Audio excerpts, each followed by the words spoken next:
అదే RTV app వార్తల్ని క్షణాల్లో చదివే అవకాశం ఉంటుంది. ఒక న్యూస్ పేపర్, ఒక టెలివిజన్ ఛానల్ మీ చేతుల్లో ఎప్పుడు ఉంటాయి. ప్రస్తుతం మనతో పాటు బీఆర్ఎస్ ఎమ్మెల్సీ మధుసూదన్ చారి ఉన్నారు. వారితో మాట్లాడదాం.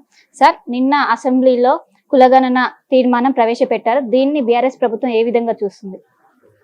బీఆర్ఎస్ పార్టీ కులగణన విషయంలో నిన్న ప్రవేశపెట్టినటువంటి తీర్మానాన్ని మేము స్వాగతించినాం.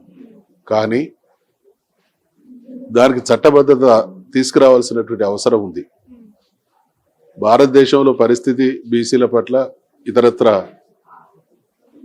అంటే వెనుకబడినటువంటి కులాల సమాజాల పట్ల ఎటువంటి చిన్న చూపు ఉన్నది అని అంటే 1931లో దేశానికి స్వాతంత్రం రాకముందు దేశంలో కుల జనగణన జరిగింది.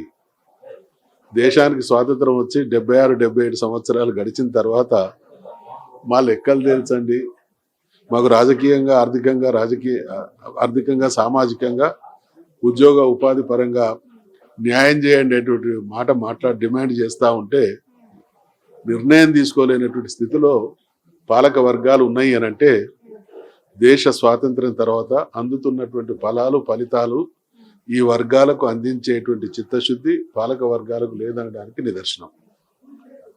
నేను మొన్న 3 రోజుల కింద చూసిన మా పాకాల అడవి ప్రాంతంలో కొత్త రకం పక్షులు ఒక 3-4 డిటెక్ట్ అయినాయి. నల్లమల అడవులలో పెద్దపుల్ల సంఖ్య స్పష్టత ఉన్నది.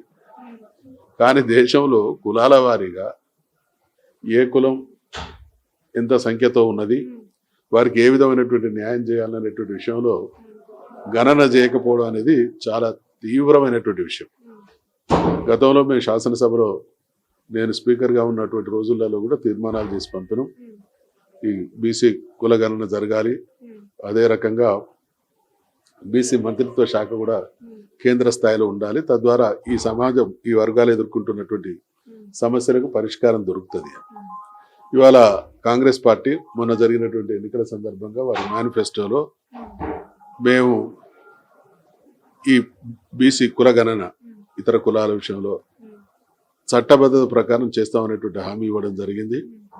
అదేవిధంగా బీసీలకు సంబంధించినటువంటి అంశాలకు చట్టబద్ధత తెస్తాననేటువంటి హామీ ఇచ్చి దానికి భిన్నంగా వ్యవహరిస్తా ఉన్నది. ఈరోజు ఈ తీర్మానం చేయడం ఒక కంటి తుడుపు చర్యగా నేను భావిస్తా ఉన్నాను. కానీ బీఆర్ఎస్ ప్రభుత్వం 10 సంవత్సరాల పాటు అధికారంలో ఉంది. బీసీ కులగణనపై ఎలాంటి చర్యలు తీసుకోలేదు. కాంగ్రెస్ ప్రభుత్వం అధికారంలో వచ్చి 3 నెలలు అవుతుంది. 3 నెలల్లోనే ఈ తీర్మానం ప్రవేశపెట్టింది. మీకు సరే సంతోషం. మీరు ఎవరో చెప్పిన ప్రశ్నను అడుగుతా ఉన్నారు. ఈ దేశాన్ని పాలించింది కాంగ్రెస్ పార్టీ. దేశానికి స్వాతంత్రం వచ్చి 77-78 సంవత్సరాలు అయితే దాంట్లో దాదాపు 50 సంవత్సరాల పైచిలుకు కాలాన్ని పాలించినటువంటి పార్టీ కాంగ్రెస్ పార్టీ. వాళ్ళు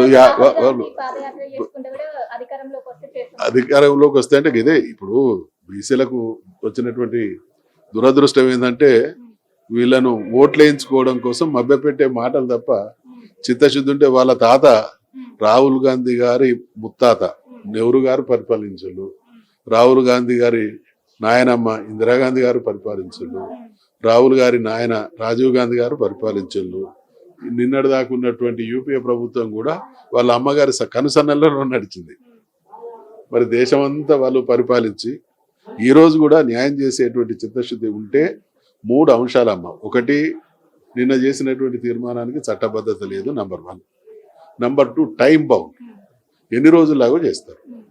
వాళ్ళ మేనిఫెస్టోలో కూడా మొన్న అంటే స్థానిక సంస్థల ఎన్నికలు రాబోతున్నాయి. ఇప్పుడు వాళ్ళ ఉద్దేశం ఏంటి?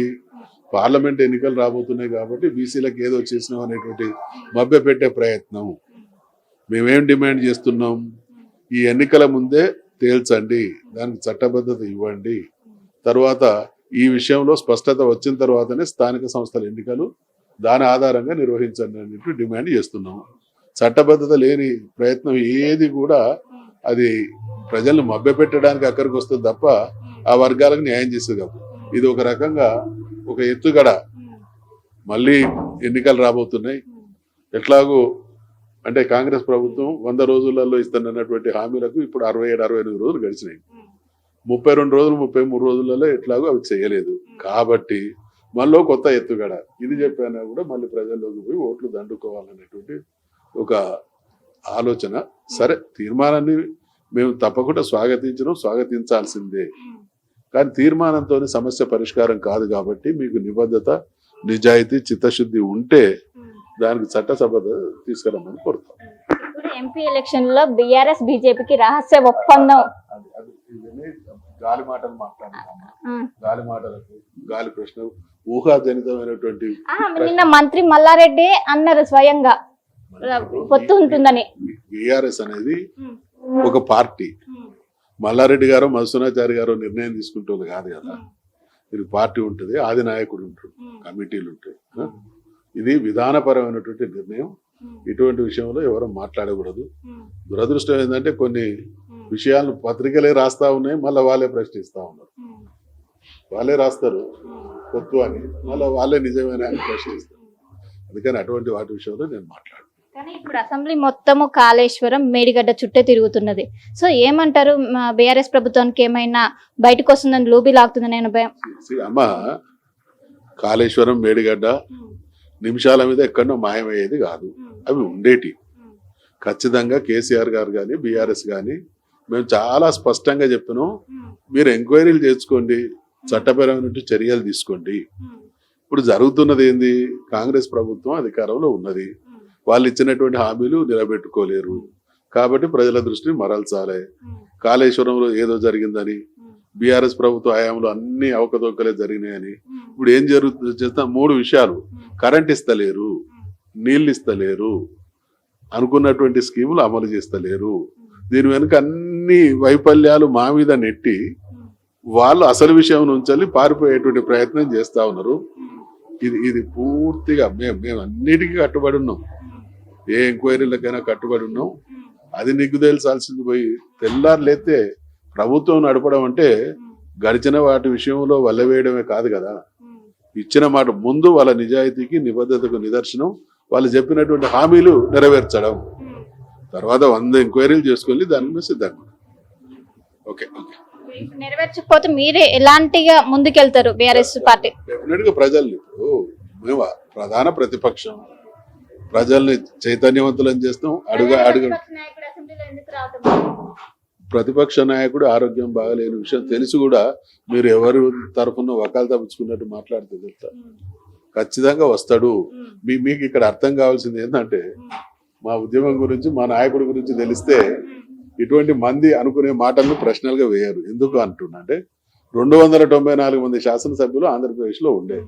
కేసీఆర్ గారు ఒక్క ఆయనే ఉండే. రాజశేఖర్ రెడ్డి, చంద్రబాబు నాయుడు ఇద్దరు మా అంత నాయకులు లేరు అనుకుంటోళ్ళను ఎట్లా ఆడుకున్నాడో కూడా తెలంగాణ సమాజం, ఆంధ్రప్రదేశ్ సమాజం, భారతదేశం చూసింది.